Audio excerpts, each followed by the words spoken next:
Item ಯಾವುದೇ ಇರಲಿ try ಮಾಡಿ ಆಚಿ ಚಿಕನ್ ಮಸಾಲಾ. ಆಚಿ ಚಿಕನ್ ಮಸಾಲಾ. ಛಲಪತಿ ಸರ್, ನೀವು ಒಂದು ಎಕ್ಸಾಂಪಲ್ಗಳನ್ನು ಕೊಡ್ತಾ ಮಾತಾಡ್ತಾ ಇದ್ರಿ, ಮುಂದುವರಿಸಿ ಸರ್ ಅದನ್ನ. ಏನೂ ಇಲ್ಲ, ಈ ಲವ್ ಜಿಹಾದ್ ಅಂತ ಹೇಳಿ ನೀವು ಇದೆಲ್ಲ ಇಷ್ಟೆಲ್ಲ ಜೋರಾಗಿ ಕಿರ್ಚಾಟ ಅರಚಾಟ ದೊಡ್ಡದಾಗಿ ಮಾಹಿತಿಯನ್ನು ಹಂಚ್ಕೊಳ್ತಾ ಇದ್ದೀರ. ಈ ಲವ್ ಜಿಹಾದ್ ಅನ್ನೋದು ಮೊಳಕೆ ಎಲ್ಲಿ ಹುಟ್ಟುತ್ತೆ ಅನ್ನೋದನ್ನೇ ನೀವು ತಿಳ್ಕೊಬೇಕಾಗಿದೆ. ಒಂದು, ಇದೆಲ್ಲ ಕುಳಿತು ಡಿಸ್ಕಷನ್ ಆಗೋದು ಅಥವಾ ಇದರ ಬಗ್ಗೆ ಮಾಹಿತಿ ಸಿಗೋದು ನಮ್ಮ ಈ ಮದ್ರಸಾ ಮತ್ತು ಮಸೀದಿಗಳಲ್ಲಿ. ನಮ್ಮ ಹಿಂದೂ ದೇವಸ್ಥಾನಕ್ಕೆ ನೀವು CCTV ಹಾಕಿದ್ದೀರಾ, 24 ಗಂಟೆ CCTV ರೆಕಾರ್ಡ್ ಆಗ್ತದೆ. ಯಾಕೆ ನೀವು ಮದ್ರಸಾಗೆ ಹಾಕಲ್ಲ? ಯಾಕೆ ನೀವು ಮಸೀದಿಗೆ ಹಾಕಲ್ಲ? ಅಲ್ಲಿ ಈ ಬೋಧನೆ ಆಗುತ್ತೆ. ನೀನು ಸತ್ತ ತಕ್ಷಣ ನಿನಗೆ 72 ಜನಕ್ಕೆ ನೀವು ಜನ್ಮ ಸಾರ್ಥಕ ಆಗೋಂಗೆ ಅವರಿಗೆ ಮುಕ್ತಿ ಕೊಡಿಸ್ತೀರಾ. ಓಕೆ, ಸತ್ತು ಯಾರು ಇದನ್ನು ಮಾಡಿದವ್ರಿಗೆ ಇನ್ನು 72 ಜನಕ್ಕೆ ಹೆಣ್ಮಕ್ಳು ಸಿಗ್ತಾರೆ. ಇದೆಲ್ಲ ಮಾಹಿತಿ ಟೀಚಿಂಗ್ ಅಲ್ಲಾಗುತ್ತೆ. ಅದಕ್ಕೆ ನಮ್ಮ ಹಿಂದೂ ಅಥವಾ ಯಾವುದೇ ಒಂದು ಸಂಸ್ಥೆಗಳಲ್ಲಿ, ವಿದ್ಯಾಸಂಸ್ಥೆಗಳಲ್ಲಿ, ನಿನ್ನೆ ನಮ್ಮ ಸ್ನೇಹಿತರೊಬ್ಬರು ಕೃಷ್ಣಯ್ಯನವರು ಅಂತ ತಹಶೀಲ್ದಾರ್ ಸ್ಕೂಲ್ ನಡೆಸ್ತಾ ಇದ್ದಾರೆ ತುಮಕೂರಿನಲ್ಲಿ, ಹೋಗಿದ್ದೆ. ಅವರು 100 CCTV ಹಾಕ್ಸಿದ್ದಾರೆ. ಅವರು ರೋಡಿಂದ ಹಿಡಿದು ಮತ್ತೆ ಎಕ್ಸೆಪ್ಟ್ ಒಂದು ಟಾಯ್ಲೆಟ್ ಅಂದ್ಬಿಟ್ಟು ಇನ್ನೆಲ್ಲ ಕಡೆನೂ CCTV ಅಳವಡಿಸಿದ್ದಾರೆ. ಸ್ಕೂಲ್ಗಳಲ್ಲಿ ಹಿಂಗೆ ಮಾಡಿದ್ದೀರಾ, ಮದರಸಾದಲ್ಲಿ ಯಾಕೆ ನೀವು ಮಾಡೋದಿಲ್ಲ? ಮಸೀದಿಲಿ ಯಾಕೆ ಮಾಡೋದಿಲ್ಲ? ನಿಮಗೆ ಈ ನಾನು ಹೇಳ್ತೀನಲ್ಲ, ಇದನ್ನು ನೀವು ಅಳವಡಿಸಿದ್ರೆ 50% ಈ ಕೇಸಸ್ಸೇ ಕಮ್ಮಿ ಆಗ್ಬಿಡುತ್ತೆ. 50 ಅಲ್ಲ, ಮೋರ್ ದೆನ್ 80% ಕಮ್ಮಿ ಆಗುತ್ತೆ. ಫಾರೂಕ್ ಅವರೇ, ಈ ಪ್ರಶ್ನೆ ನಿಮಗೆ ಪಾಸ್ ಮಾಡ್ತೀನಿ. ಈ ಆರೋಪ ಇವತ್ತು ನನಗೆ ಖಂಡಿತವಾಗ್ಲೂ ಅಲ್ಲ. ಮಸೀದಿಗಳಲ್ಲಿ ಬ್ರೈನ್ ವಾಶ್ ಮಾಡ್ತಾರೆ, ಹೆಣ್ಣು ಮಕ್ಕಳನ್ನ ಮತಾಂತರ ಮಾಡ್ಕೊಂಡು ಬನ್ನಿ ಅಂತಾರೆ. ಇಷ್ಟಿಷ್ಟು ಮದುವೆ ಆದ ನಂತರ ಅನ್ಯ ಧರ್ಮದವ್ರನ್ನ ಮದುವೆ ಆದ್ರೆ ಮತಾಂತರ ಮಾಡಿದ್ರೆ ಇಷ್ಟಿಷ್ಟು ಹಣವನ್ನ ಕೊಡ್ತಾರೆ. ಇವೆಲ್ಲವೂ ನಿಜಾನಾ? ಅಂದ್ರೆ ನಾನು ಒಂದು ಎಕ್ಸ್ಪೆಡಿಷನ್ ಮಾಡಿದ್ದಿಲ್ಲ, ಒಂದು ಎಕ್ಸ್ ಪೊಲೀಸ್ ಅಧಿಕಾರಿ ಈ ಮಾತಾಡ್ತಾರೆ ಅಂತ ಹೇಳ್ಬಿಟ್ಟು, ಯಾಕಂದ್ರೆ ಆ ಎಕ್ಸ್ಪೆಡಿಷನ್ ನಂದು ಇದ್ದಿಲ್ಲ. ಇವರು ಒಂದು ಬಿಡಿ, ನಾನು ಅದ್ರ ಬಗ್ಗೆ ನಾನು ಜಾಸ್ತಿ ಮಾತಾಡಲ್ಲ. ಸಿಂಪಲ್ ಆಗಿ ಅವ್ರ ಪ್ರಶ್ನೆ ಕೇಳಿದ್ರೆ ಪ್ರಶ್ನೆಗೆ ಉತ್ತರ ಕೊಡ್ತೀನಿ. Please go ahead. ಇವತ್ತು ನೀವು ಯಾವುದೇ ಮದ್ರಸಗಳಿಗೆ ಬನ್ನಿ, ನಿಮ್ಗೆ CCTV ಕ್ಯಾಮ್ರಾ ನಾನು ತೋರಿಸ್ತೀನಿ. ಯಾಕಂದ್ರೆ ಇದು ಮುಂಚೆ ಇತ್ತು, CCTV ಕ್ಯಾಮ್ರಾ ಇದ್ದಿಲ್ಲ, ಬಹಳಷ್ಟು ಈ ತರ ಆರೋಪಗಳು ಬರ್ತಾ ಇತ್ತು. ಅದಕ್ಕೋಸ್ಕರ ಇವಾಗ ಏನ್ ಮಾಡಿದೀವಿ, ಪ್ರತಿಯೊಂದು ಮಸೀದಿಯಲ್ಲೂ ಪ್ರತಿಯೊಂದು ಮದ್ರಸಗಳಲ್ಲೂ ನಾವು CCTV ಅಳವಡಿಕೆ ಮಾಡಿದೀವಿ. ಬೇಕಾದ್ರೆ ಎಕ್ಸಾಂಪಲ್ ನಿಮ್ಗೆ ಒಂದು ಫೋಟೋ ಈಗಲೇ ನಾನು ಶೇರ್ ಮಾಡ್ತೀನಿ. ಒಂದು 15 days ಬಿಫೋರ್ ನಾನು ನಮಾಜ್ ಹೋದಾಗ ಒಂದು ಮದ್ರಸಲ್ಲೇ ನಮಾಜ್ ಮಾಡಿದ್ ನಾನು. ಅಲ್ಲಿರುವಂತ ಒಂದು ಬೋರ್ಡ್ ಅಲ್ಲಿ ಕನ್ನಡ ಪಾಠ ಕಲಿತಾ ಇದ್ರು. ಆ ಬೋರ್ಡ್ ಇದೆ, ಮತ್ತೆ ಎಲ್ಲಾರು ನಿಂತ್ಕೊಂಡು ನಮಾಜ್ ಮಾಡ್ತಾ ಇರೋದು ಇದೆ. ಅದ್ರ ಪಕ್ಕದ ಮೇಲೆ CCTV ಕ್ಯಾಮ್ರಾ ಇರೋದು ಕಾಣಿಸುತ್ತೆ. ಮತ್ತೆ ಇನ್ನೊಂದೇನ್ ಗೊತ್ತಾ, ಒಂದು ಮೆಂಟಾಲಿಟಿ ಬಂದ್ಬಿಟ್ಟಿದೆ ಜನರಲ್ಲಿ. ಮದ್ರಸಾ ಅಲ್ಲಿ ಏನ್ ಕಲಿಸ್ತಾರೆ, ಮದ್ರಸಾದಲ್ಲಿ ಏನ್ ಕಲಿಸ್ತಾರೆ ಗೊತ್ತಾ? ಪಾಠವನ್ನು ಕಲಿಸ್ತಾರೆ. ಯಾವ ರೀತಿಯ ಪಾಠ ಅಂತ ಪ್ರಶ್ನೆ ಮಾಡ್ತಾರೆ, ಉತ್ತರ ಏನ್ ಕೊಡ್ತೀರಿ? ಅದನ್ನೇ ನಾನು ಹೇಳ್ತಾ ಇರೋದು.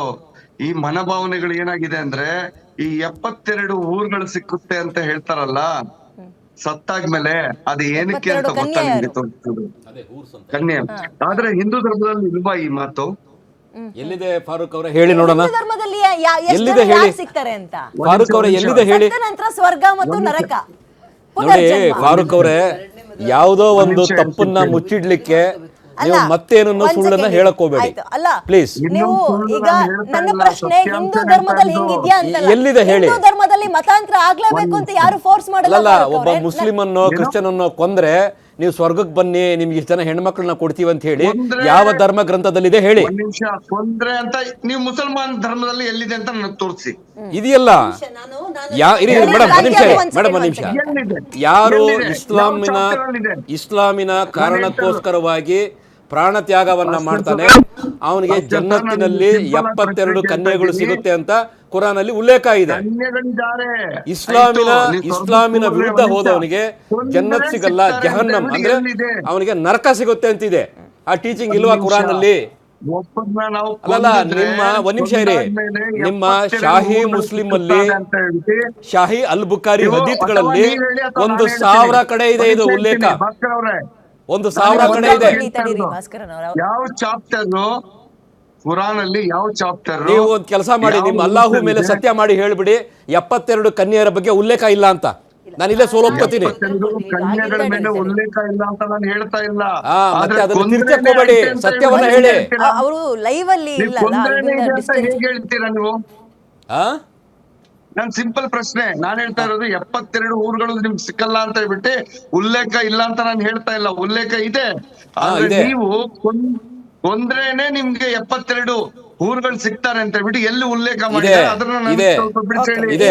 ಓಕೆ ಯಾವ- ಆಯ್ತು, ಆಯ್ತು, ಒಂದ್ ಅವ್ರು ನಿಮಿಷ, ಹೇಳಿ. ಒಂದ್ ನಿಮಿಷ, ಕಾಂತಿ ಅವರೇ, ಲಾಸ್ಟ್ ಒಂದೇನು ಕಾಂತಿ ಕೇಳ್ಬಿಡ್ತೀನಿ ಅವರೇ. ಅವ್ರಿಗೆ. ಒಂದ್ ನಿಮಿಷ. ಈಗ ಯಾವ ಫಾರೂಕ್ ಅವರೇ ಒಂದ್ ನಿಮಿಷ. ಕಾಫಿರೋಂ ಕೋ ಜಿದರ್ ಬಿ ಪಾವ್ ಉದರಿ ಉಸ್ಕೋ ಕತಲ್ ಕರೋ ಅಂತ ಇದೆಯಾ ಇಲ್ವಾ ಕುರಾನ್ ನಲ್ಲಿ?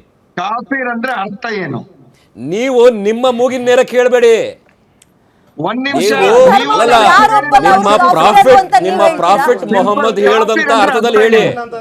ನೀವು ಬೇರೆ ಅರ್ಥ ಹೇಳಕ್ ಹೋಗ್ಬೇಡಿ. ಆ ಧರ್ಮದಲ್ಲಿ ಪೂಜೆ ಮಾಡಿದ್ರೆ ಕಫೀರ್ ಅಂತ. ಯಾರು ಇಸ್ಲಾಮನ್ನ ಒಪ್ಪಲ್ಲ ಅವರೆಲ್ಲ ಕಾಫಿರರೇ. ಎಸ್. ಒಂದ್ ನೀವು ನಿಮಿಷ, ಇಲ್ದಿರೋದನ್ನ ಹೇಳಕ್ ಹೋಗ್ಬೇಡಿ. ಕಾಫೀರ್ ಅಂದ್ರೆ ಅರ್ಥ ಏನ್ ಹೇಳಿ? ಅದೇ ಹೇಳ್ತಾ ಇದ್ದೀನ, ಇಸ್ಲಾಮನ್ನ ಯಾರು ನಂಬಲ್ಲ, ಪ್ರವಾದಿಯನ್ನ ಯಾರು ಒಪ್ಪಲ್ಲ, ಅಲ್ಲಾಹು ಒಬ್ಬನೇ ದೇವ್ರು ಅಂತ ಯಾರು ಒಪ್ಪಲ್ಲ ಅವರೆಲ್ಲ ಕಾಫಿರ್ರೆ. ನೀವು ಸುಮ್ಮನೆ ಬೇರೆ ಏನು ಹೇಳ್ಬಿಟ್ಟು ನಿಮ್ಮ ಸಮುದಾಯದವರೇ ನಿಮ್ಮ ನೋಡಿ ನಡೀಲಿ, ನಗನ್ ಮಾಡ್ಕೋಬೇಡಿ. ಭಾಸ್ಕರ್ ಅವ್ರು. ತಮ್ಮಲ್ಲಿ ಮಿಸ್ಅಂಡರ್ಸ್ಟ್ಯಾಂಡಿಂಗ್ ಇದೇ ಇರೋದು. ಕಾಫೀರ್ ಅಂದ್ರೆ ಯಾರು ಗೊತ್ತಾ? ದ್ವೇಷ ಮಾಡೋನು, ಮತ್ತೆ ಯಾವುದೇ ಧರ್ಮಕ್ಕಿರ್ಲಿ ಅದು ಯಾವುದೇ ಇದಕ್ಕಿರ್ಲಿ ಅದನ್ನ ಎಕ್ಸೆಪ್ಟ್ ಮಾಡದೇ ಇದ್ದಂಗೆ ಆ ಮೃಗ ಅಂದ್ರೆ ಒಂದು ಒಳಗಿರುವಂತ ಮೃಗನ ಹೊರಗಾಗ್ತಾನಲ್ಲ ಅಂತವ್ರಿಗೆ ಕಾಫೀರ್ ಅಂತ ಹೇಳೋದು. ಅದು ನಿಮ್ ನೀವು definition, ಅದಕ್ಕೆ ಅದು ಕಾಫೀರ್ ಕುರಾನಿನ ಅಂದ್ರೆ definition ಪ್ರತಿಯೊಂದು ಅಲ್ಲ. ಧರ್ಮದಲ್ಲಿ ಓಕೆ, ಬೇರೆ, ಕಾಂತಿ ಅವರೇ, ಅನ್ಯ ಕಾಂತಿ ಧರ್ಮದವ್ರಿಗೆ ಅವರೇ. ಕಾಫೀರ್ ಅಂತ ಹೇಳಲ್ಲ. ಓಕೆ, ಫಾರೂಕ್ ಅವರೇ ಬರ್ತೀನಿ ಒಂದ್ No, no, second, no, no. ಒಂದ್ ಸೆಕೆಂಡ್. You are ಇಲ್ಲ ಇಲ್ಲ, misleading. ಅವ್ರದ್ದು ಇಷ್ಟೊತ್ತು ಅದನ್ನ ಭಾಸ್ಕರನ್ ಅವರು ಪ್ರಶ್ನೆ ಮಾಡಿದ್ರು. ನನ್ನ ಪ್ರಶ್ನೆ ಸರಿ, ನೀವು ಕೇಳ್ತಾ ಇರೋದ್ರಲ್ಲಿ ಏನು ತಪ್ಪಿಲ್ಲ. ನಮ್ಮನ್ನ ಹೆಣ್ಮಗಳು ಅವ್ರ ಮನೆಗೆ ಸೊಸೆಯಾಗಿ ಹೋದ್ರೆ ಇಲ್ಲಿ ಹೆಂಗೆ ಹುಟ್ಟು ಬೆಳ್ತಿದ್ಲು ಅದೇ ಸ್ವಾತಂತ್ರ್ಯ ಅಲ್ಲಿ ಸಿಗ್ಲಿ ಅಂತ ಕೇಳೋದು ತಪ್ಪಲ್ಲ. ಬಟ್ ನಮ್ಮನೇಲೂ ಕೆಲವೊಂದು ಹುಳುಕುಗಳಿದಾವೆ, ಸಮಸ್ಯೆಗಳಿದಾವೆ. ಅಂತಹ ಸಮಸ್ಯೆಗಳು ನಿಮ್ ಕಣ್ಣಿಗೆ ಕಾಣಲ್ವಲ್ಲ ರಾಜಕೀಯದವ್ರಿಗೆ? ಯಾಕೆ ಅಂತದ್ರ ಬಗ್ಗೆ ಧ್ವನಿನೇ ಎತ್ತಲ್ವಲ್ಲ? ಯಾಕೆ ನಾವು ಇಲ್ಲಿ ಧ್ವನಿ ಎತ್ತಾ ಇರೋದು ಧರ್ಮವನ್ನು ಪಕ್ಕಕ್ಕಿಡಿ, ಹೆಣ್ಣು ಮಕ್ಕಳ ಬಗ್ಗೆ ನಾನು ಧ್ವನಿ ಎತ್ತಿದ್ದೀನಿ. ಹಾ, ಏನಕ್ಕಂತ ಹೆಣ್ಮಕ್ಳ ಹೇಳ್ತೀನಿ ಬಗ್ಗೆ ಕೇಳಿ. ನಾನು ಕೇಳ್ತಾ ಇರೋದು. ಇವತ್ತು ಒಂದು ಇಲ್ಲಿ ನೆನಪಿಸ್ಕೊಳ್ಳಬೇಕು ನಾನು ಹೆಣ್ಮಕ್ಳ ಬಗ್ಗೆ.